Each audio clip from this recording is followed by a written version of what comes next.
Hello and welcome to the Class 17 video for AP Stats. I can't be there today, so I thought I would actually have to run you through the lesson myself, kind of virtual, if you will. So you should be watching this video kind of on your own or in small groups, and I'll do some things, tell you some things. I'll say stop the video. You should do that, and then work the problems that I tell you to work the way I want you to work them, and then come back and listen some more for answers and kind of some insight about how I want you to write things and how to use the calculator and also using the tables in the formula packet. So you need several things. You need the formula sheet. You need the table for that. If you don't have one, you should be able to get one from the substitute or they're on my desk there. So please pick one of those up. There's also linked in here. AP Stats formula sheets right here at the top of the unit plan. So you can always get them electronically or print out your own at any time. So we're going to use this table A. So get that out right now. You can see this is table A right here. Okay, so we're going to use that table A. But there's more than one table A. There's this one, then that finishes, and you'll notice these have negative z-scores in them. So these are negative z-scores. And then there's another table A sheet that has all the positive z-scores on it. So there's two table A's, so we're going to use those. So please get your formula sheets, open those up. You will also need, in addition to that, you're going to need the packet I gave you last class. I think on the front, it actually looks like this, the front of the packet. But if you turned, I think it's like the third sheet in there. We're going to start with this problem where it says, how much can you carry? So first thing, get yourself organized. Get your sheet, your formula sheets, get your packet out and turn to this page. And I also want you to get your calculator out. So get those three things, pause it until you do. Once you're ready, then hit play again. Okay, so we're going to start with this. This is just practicing z-scores. So we want you to calculate the z-scores for the typing person. It's I guess Tony, and then we also have Monique who is doing words per minute. So I'm going to have you calculate a z-score for each person, Tony and Monique, and then we're going to determine if Monique is better or if Tony is better relative to their peers. And notice I'm going to say that several times. When you do a z-score, z-scores are, it's not necessarily saying they're better in general. They're just saying they're better at this particular activity relative to their peers, right? Because a z-score is going to tell you whether you're above the mean or below the mean, so that you just know if you're better than average or lower than average. Okay, so calculate your z-scores and then come back to the video. Pause it now. Okay, should be back, and then your z-scores calculated. Let me run through it real quick. Actually, let me pause my video and then give you the answers, if it'll let me. It doesn't look like it's letting me. So I'm just going to calculate. Here we go. So z equals, and then,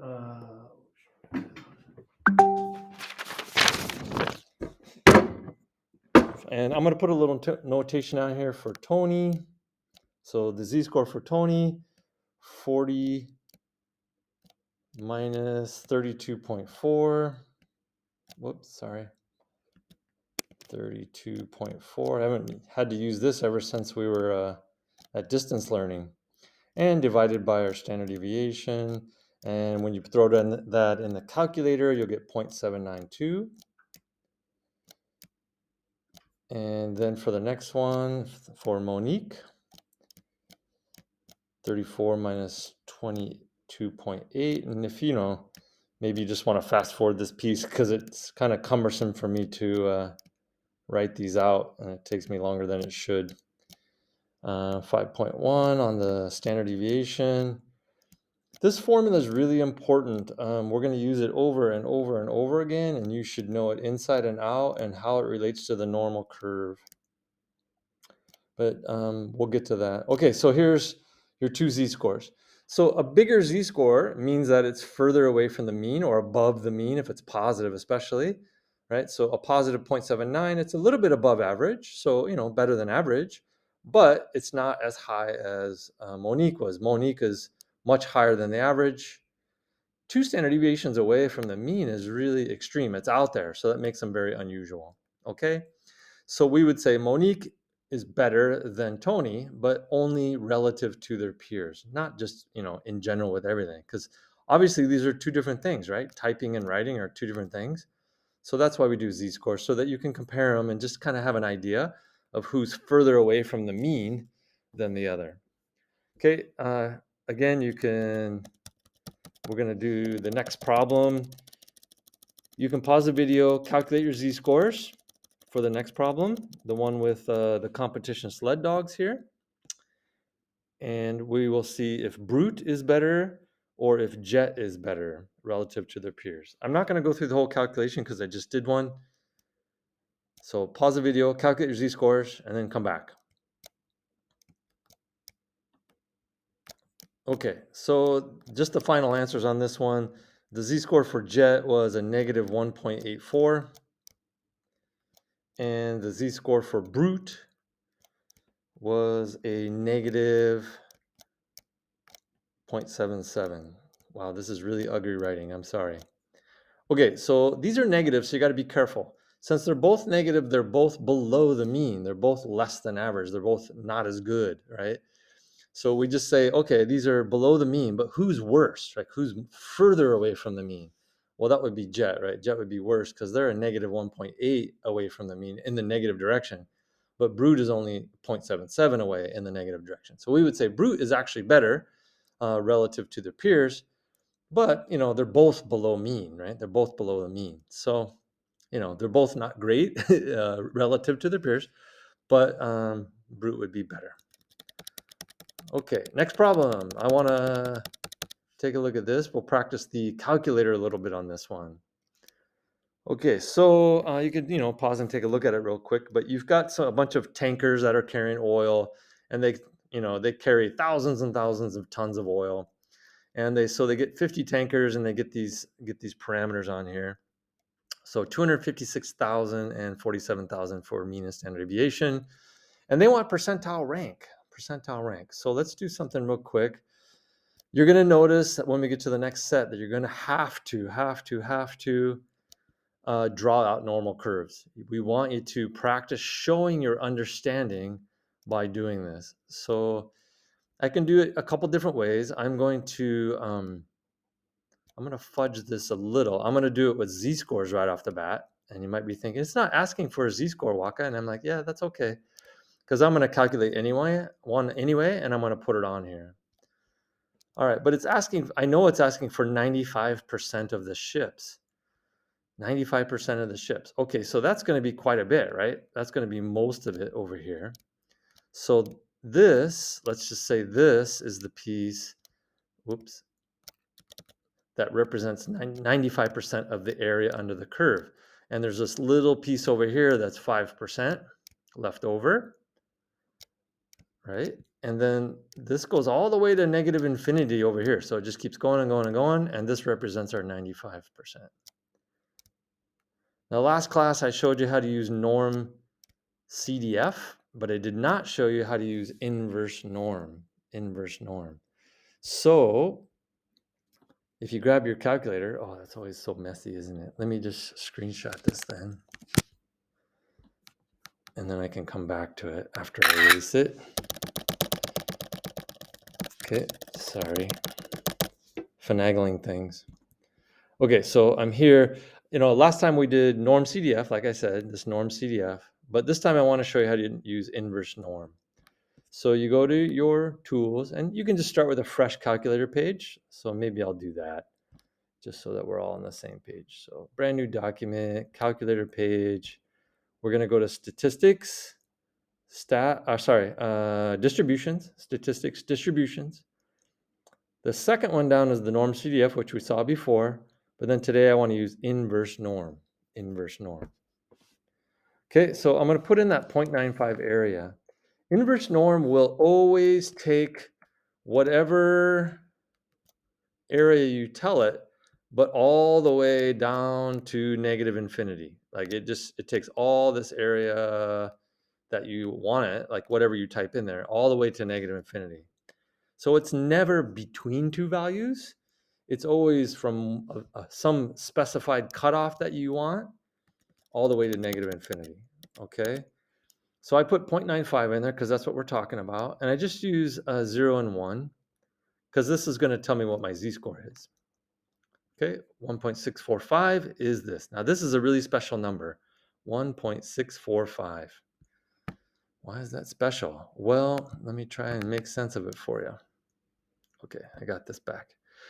So remember how we talked about 5% is used a lot to say if something is statistically significant? Well, this is your cutoff for a z-score of 1.645. 1.645. This number I want you to memorize. 1.645 for a z-score is the cutoff on a normal model where the top part is 5% and the bottom part is 95%. So it's like a 95 percentile rank, if you will, right? We say percentile rank. Like if you took an SAT, then we would say, oh, on the SAT, you scored in the 90th percentile. That's saying that there are 90% of the people who scored below you, right? 90% of the people scored below you if you are the 90th percentile. Okay? So same idea, but this 1.645 we're going to use a lot. Okay, so now all I've done so far is give a z-score, right? But they're actually, what they're looking for is some X. They want to know an actual value in tons, like how much, where's that cutoff about how many metric tons these ships are going to be carrying for the 95% cutoff. So again, we can use that formula, and hopefully if you look on the board, there's a formula there, but we want to use our z-score formula again, right? Z equals X minus mu over standard deviation. Whoops. Right? This formula, just always come back to this formula. Rely on it, rely on it, rely on it, and relate it to your normal curve picture. So the 95% gives me a z-score of 1.645. So I have my z now, 1.645. I'm looking for X. I'm looking for the metric tons that the ships carry. My mean, they told me, was 256,000.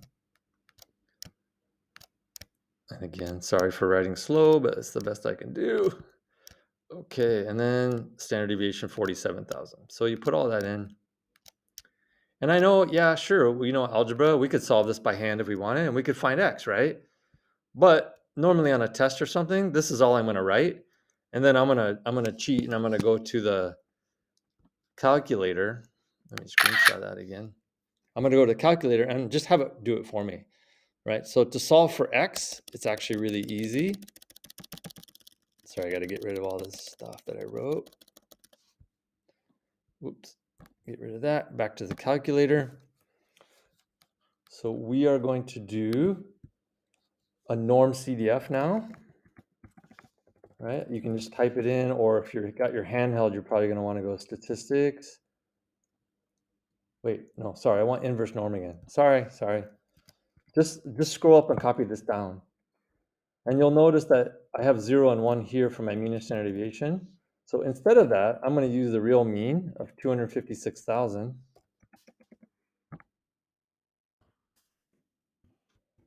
And this is what I say this was, 47,000 for the standard deviation. It's still the 95% because it's the same cutoff on my normal curve, right? Now when I hit enter, it's going to give me this 333,000, 333, 308, 333, 308. So when I bring that back up, this X value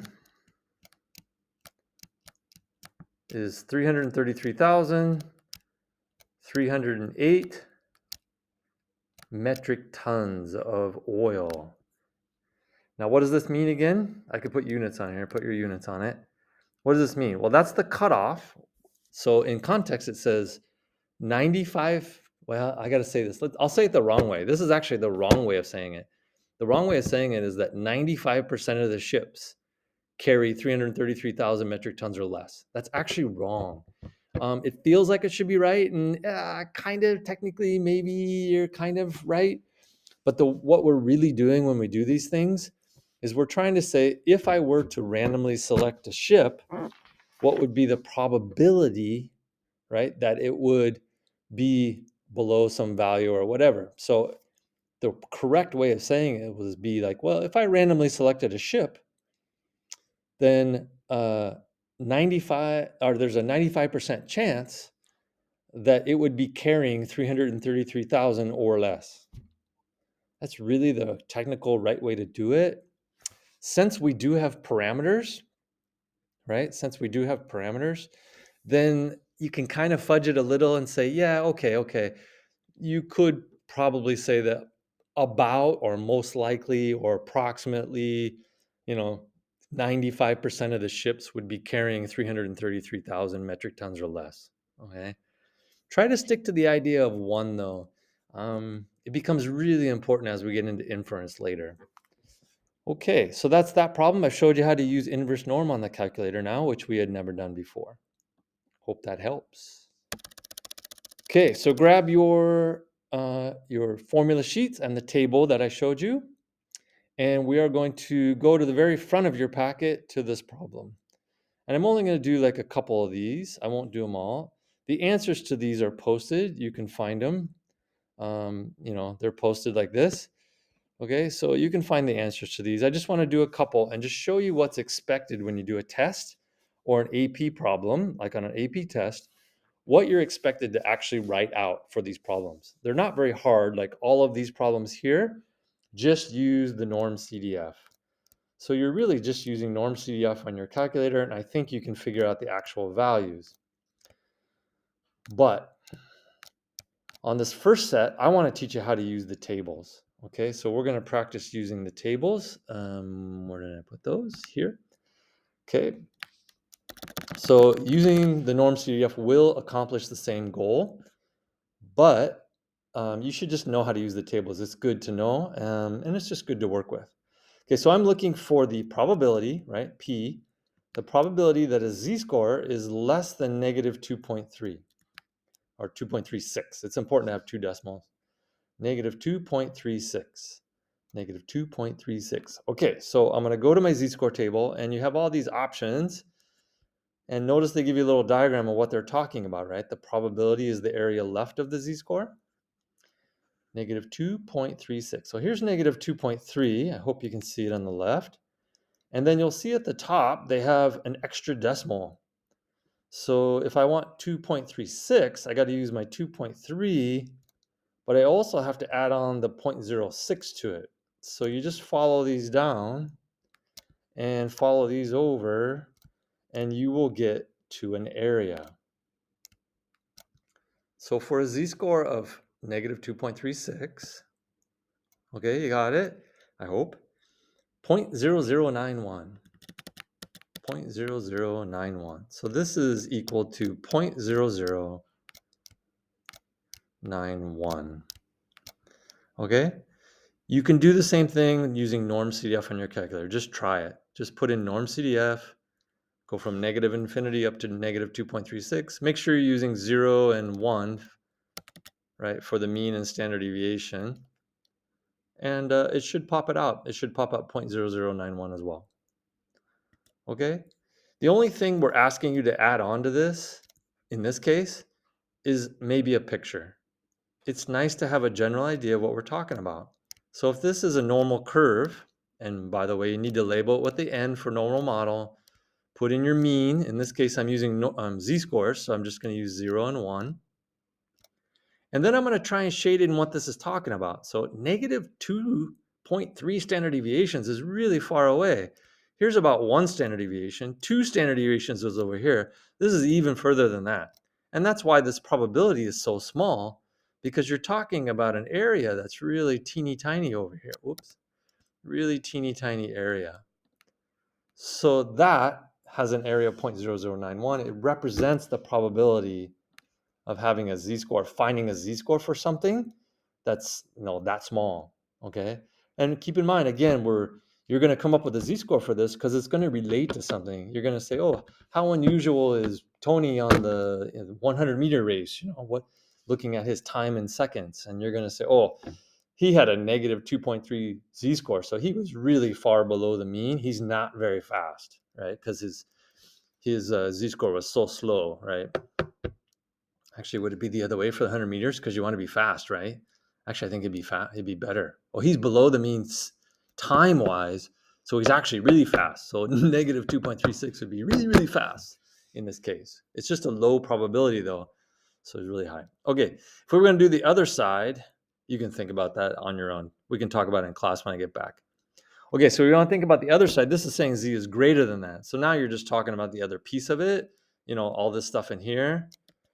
That, of course, is just 100% minus this. So you can figure out all these things, right? And again, my point is you can use norm CDF on your calculator, no special tricks.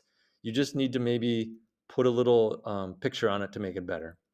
Okay, so you can work through the rest of these and use your table. Practice using your table first, right? And then come back and see what you get on norm CDF and see if it matches, okay? So practice using the table a little bit. You got some negative z-scores and some positive z-scores on the next sheet. Practice, please, practice those, okay? On this whole section, try to practice using the table a little bit. Okay, now number 2, and I'm only gonna go to number 3 and then I'm done talking, okay? So number 2, how do we work number 2? And again, if you're working on number 1, pause it, finish number 1, and then come back and start the video again. All right, number 2, now we're giving real values, so we're not dealing with z-scores anymore. But if you are working on a problem for my test or our test, or you are working on the AP exam, you have to convert your values into z-scores first. And I know it feels like a pain in the tuchus, but you have to do it. First thing I'm going to do is draw a picture to show my kind of understanding, and it helps me kind of visualize what's going on. So I'll put in 25 here. I'll tell them it's a normal model with a mean of 25 and a standard deviation of 3.5. Whoops. Okay. If there's context, I'll put context on the bottom. This doesn't really have any context. Normally you wouldn't make it up, but just for the sake of this problem so I can talk about it, let's do the weight of dogs in pounds. So this is weight. I'm sorry, I'm not gonna waste your time writing it out. So down here, I would say weight of dogs in pounds down here, okay? Just to have a label on it, right? Put a label on it. And I wanna know where 21 is. Well, is 20, the whole point of converting things into z-scores is to find out how unusual it is. Is it really far away from the mean or is it close to the mean? So if I told you, oh, the average dog weighs 2.5 pounds, or sorry, 25 pounds, and this dog over here, this one dog I'm talking about, weighs 21 pounds, you wouldn't know whether it's unusual or not. Is 21 close to 25 or is it really far away from 25? Well, we're not really going to know, especially mathematically, statistically, until we calculate a z-score. So that's why on our problems and on the AP problems, we want you to do the z-score so that you have a context about how unusual it is. Plus, we want to see your work. We want to see if you know what you're doing. We don't want you to just be kind of a monkey pushing buttons on your calculator, right, and spitting out a number. We want you to be able to show your intelligence on the picture and also your equations and stuff. Okay, so I do this, blah, blah, blah, and you should get 0.127, oh, sorry, that's not it, yeah. You should get negative 1.14. And you just throw it in your calculator and just get it, right? There's no shortcut to that really. Okay, negative 1.14, that's your z-score. Then I'm gonna take this guy and I'm gonna convert it into the probability that my z-score is less than negative 1.14. We like to use z-scores. Why? Well, let's analyze this negative 1.14. I didn't know how far away 21 was from 25 when I started, but now I do. It's about 1 standard deviation away. Is it really unusual? No, if it was really unusual, it'd be like 2 standard deviations away. So it's only 1 away. But is it less than average? Well, yeah, it's less than average, but it's not crazy less, right? It's just a little bit less. Okay, so here we go. So I need this probability. This, again, you can do norm CDF. I don't care if on norm CDF, actually the shortcut is to just use the 25, the 3.5, and the 21. and just throw those into norm CDF, and you can get this percentage really quickly, 0.127. Okay, but you have to show all your work. If you want to use the z-score, you can norm CDF with a negative 1.14 and use 0 as your mean and 1 as your standard deviation, and you'll get the same number. Just try it out, okay? So the other ones work the same way. The only thing I'm going to say is that on the second one, you see that we're in between two values. The shortcut is to just use your norm CDF and just plug in 23, plug in 27 for your lower and upper bound, plug in 25 and 3.5 for your mean and standard deviation, and you can get an answer really quickly using your calculator. But you have to show a picture. You have to show your z-scores. You have to show the probability notation. Okay, so you got to really get used to that. Now, I didn't mark my diagram in the beginning. I'm gonna for part A. So I'm gonna mark that real quick and shade that in to show where the probability of this 0.127 is coming from. Okay, so that shading should be on there. It helps you and it helps everybody else see what's going on. Okay, try some of those other ones and then check your answers in the unit plan answer key. Okay, I'm gonna move on to number 3. So try some number 2s for a while and then down to number 3. All right, so this one, we're going backwards. They're giving us the area and they want us to find the value, right? They want us to find the probability, find the value. We're like finding B basically, right? Up here we had like 21 and we found the probability. This is just backwards. So again, on the calculator, I can do a lot of this work with inverse norm.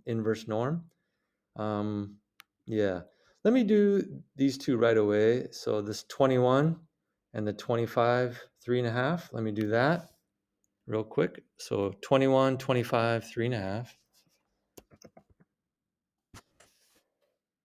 Going from negative infinity to 21 with a mean of 25 and a standard deviation of 3.5, right? 0.1265. That's the answer we got for this first one back here. So you see how you can do that so quick, right? But you got to show your work. This one, same thing, kind of. It takes 2 steps. I have to go 0.1922 and I have to find my z-score first. Well, I take it back. You can do this in 1 step. Let's do it in 1 step first, and then I'll show you the way you're supposed to and the way you have to do it. Okay, 0.1922. 0.1922. 19222. Now on this, I'm gonna go ahead and put 25 and 3.5 in right away. 25 and 3.5. So if I put in the actual numbers, it will give me an actual cutoff out, 21.96, or it's pretty much 22, right? So I've already solved that B is about 22, 21.95 or something. Close enough. If they're dog weights, this is fine, 22 pounds, close enough. All right, but what are you supposed to do? Well, you're supposed to get the z-score first. Sorry, got to get the z-score first. How do I do that? Well, you still do inverse norm, but in this case, instead of putting in the 25 and the 3.5, you just put in 0 and 1. So it normalizes, right?